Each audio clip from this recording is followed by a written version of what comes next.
Bom dia! Vamos meditar? Eu estou com a versão corrigida.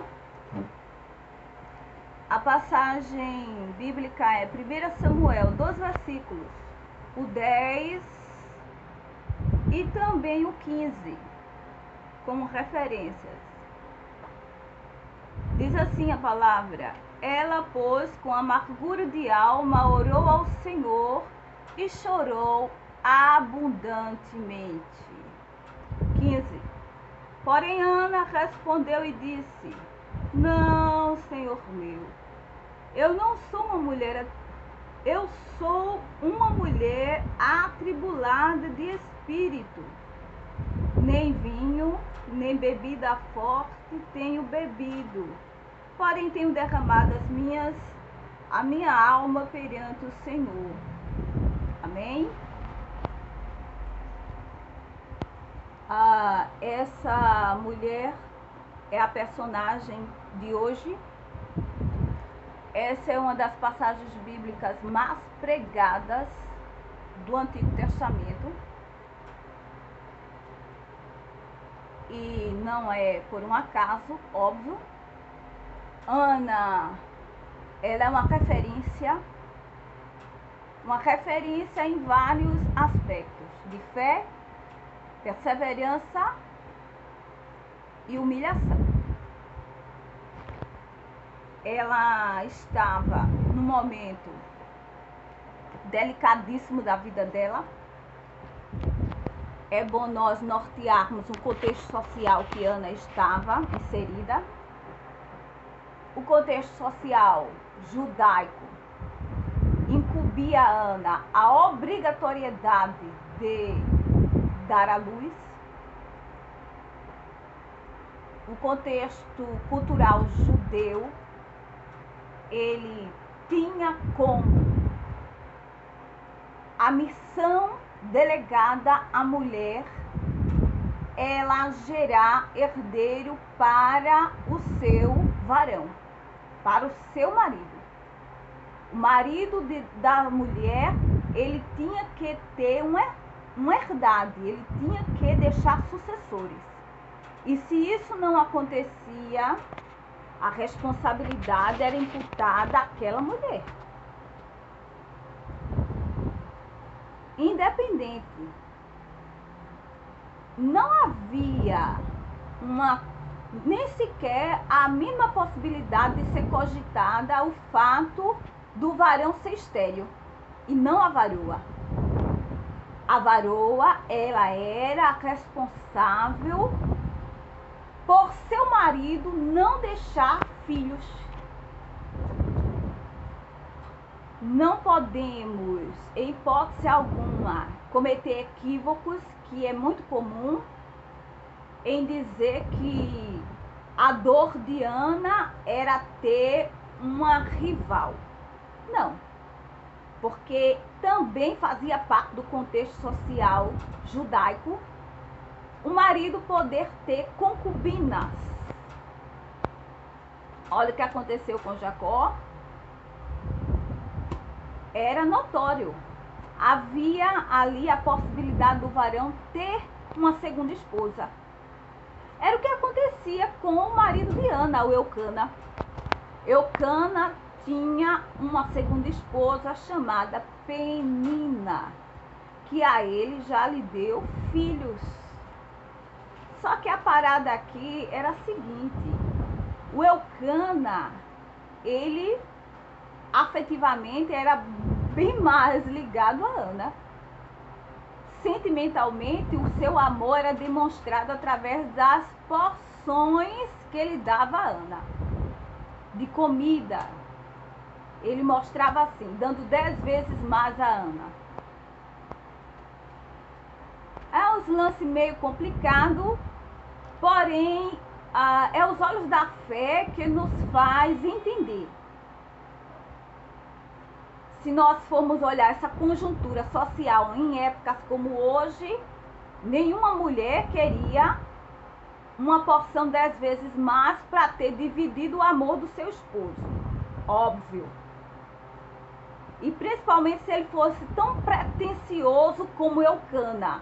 Que Eucana era um cara folgado, pretencioso ao extremo.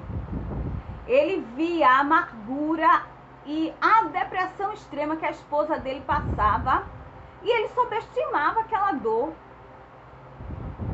Ele pode dizer a ela: eu não te sou mais importante do que 10 filhos. Olha como o cara era arrogante, metido, autossuficiente e folgado. Não é muito diferente dos que estão hoje, não. Mas observe como a dor de uma mulher, ela é subjugada diante dos deslumbres do varão dela ou de qualquer outra pessoa. Como é fácil subjugar a dor do meu irmão.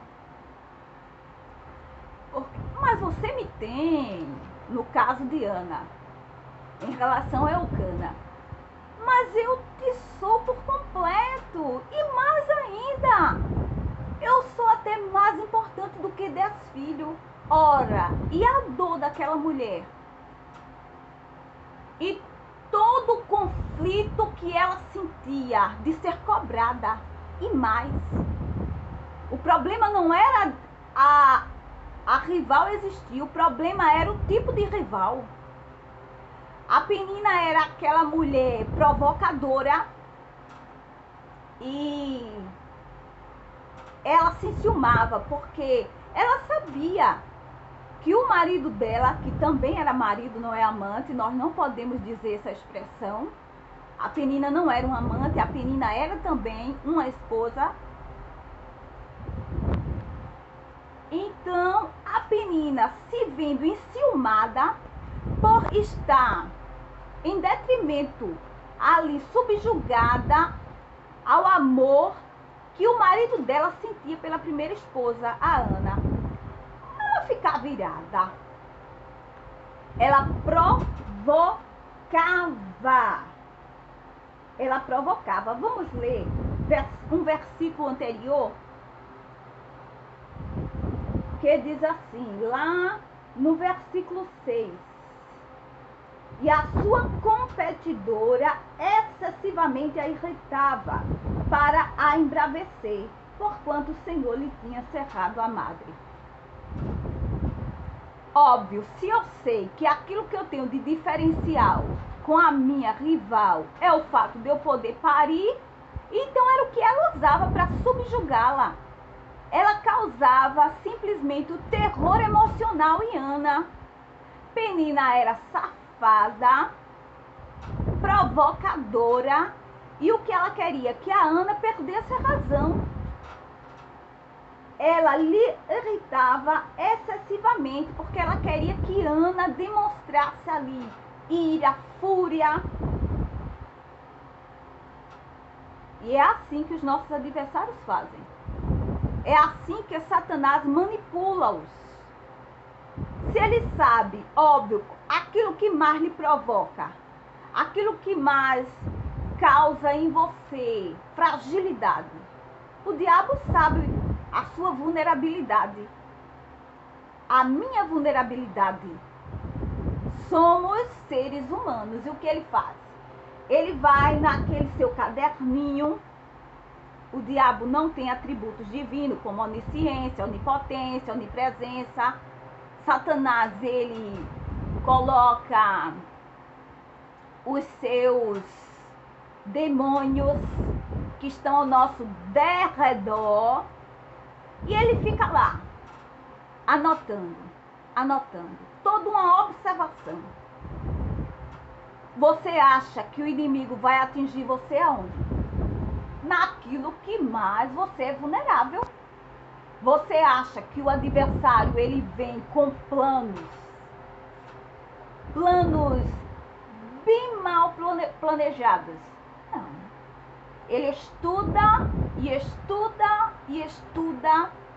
Ele arquiteta planos e ele vai certo. Ele vai com a arma que atingirá a sua ferida e ele vai aprofundando.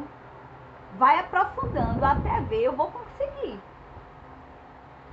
Mas, olha só, uma mulher de oração. Mesmo ela sem ter um ajudador, porque Eucana não tinha nada de ajudador não, hein? Ele não era sensível, não. Ele não era um mínimo sensível. A sua simples palavra nos mostra isso. Versículo 8 do mesmo capítulo.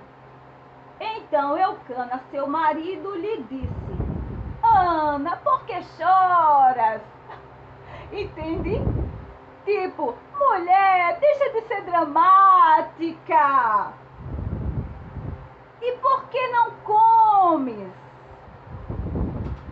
E por que está mal teu coração? Não te sou eu melhor do que 10 filhos? O cara era vaidosão, um fafarrão.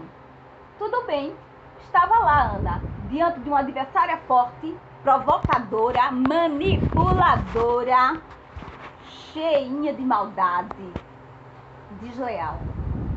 E um marido insensível, vaidoso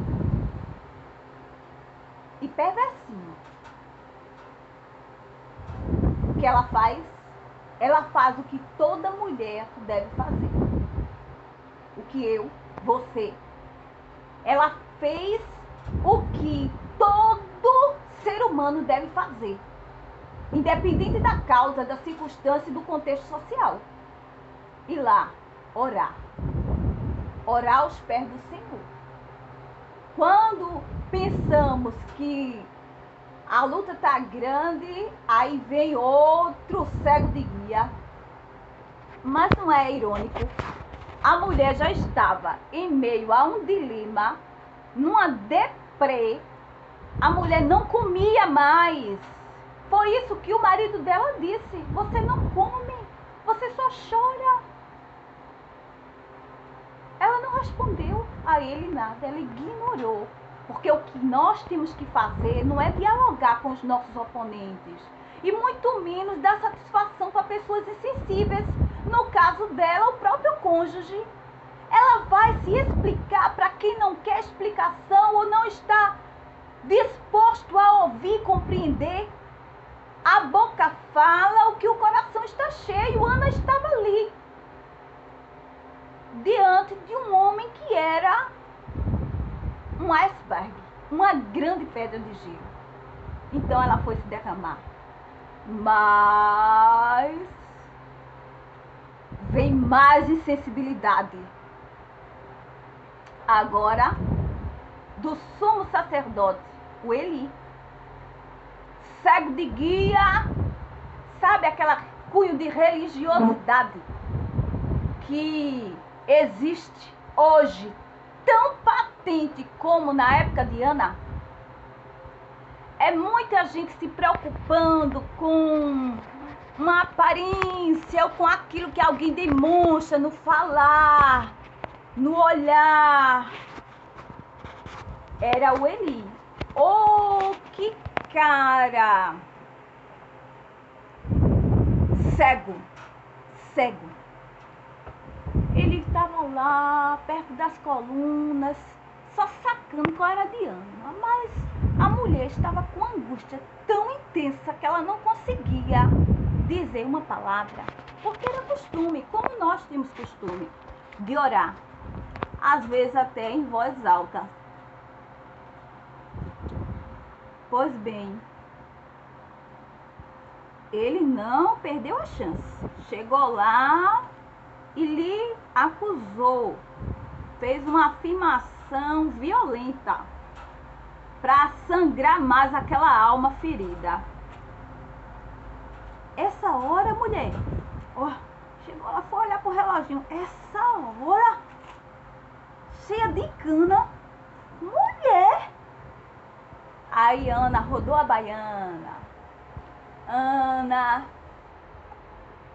fez o que ele merecia. Colocou o dedo na cara dele e disse um monte. De verdade, não. Ana falou as palavras que nós lemos como leitura. Não, Senhor, eu sou uma mulher atribulada de espírito, nem vinho, nem bebida forte tenho bebido, porém tenho derramado a minha alma perante o Senhor. E lhe diz mais a causa. Orando pelo filho. Gente, essa passagem bíblica, essa palavra categórica diante de uma grosseria, diante de uma estupidez inaceitável, foi um marco. Assinou para Ana a sua vitória. Essa resposta dada ao sumo sacerdote fez com que Deus dissesse, numa assinatura sem igual: oh, terrível, estás contemplada, porque ela mostrou com as suas palavras: estou preparada para receber, porque em mim não há nenhuma revolta e nenhum sentimento de imaturidade. Ao contrário, eu estou apta para, diante da minha adversária, me encontrar e agora com meu troféu, porque eu não sou igual a ela. Então, ela saindo dali, Deus fez Ana gerar filhos. Ela retornou, cumpriu seu voto, que é deixar Samuel como ao serviço de Deus. Para nós, uma grande lição de vida, uma grande lição de fé, uma grande lição de humildade e autenticidade na vida. Nós não vamos nos rebaixar ao nível dos nossos adversários. Nós vamos processar com sabedoria e apenas diante de Deus, mesmo que com o nosso sofrer, como Ana, vivendo amarguras e chorando e até deprimidos, mas diante de Deus, sem revoltas, sem bate-boca, sem reivindicações para quem nada pode nos fazer, mas diante de Deus e só de Deus, mesmo sendo provocados negativamente, insultados violentamente, mas o Senhor fará o que fez com Ana na vida de todos, não apenas todas, que estão subjugadas a um jugo de desigualdade, de sofrimento, de provocações e humilhação. Lá depois, no cântico que ela fez em gratidão, ela expressou como foi bom ter vivido, porque ela pôde enaltecer o seu Deus e dizer que Ele abate e que Ele exalta, que Ele tira desde o montouro e faz sentar em cadeira de príncipe. Creia nessa palavra, porque Deus assim vai fazer na minha e na sua vida. Amém? Beijo!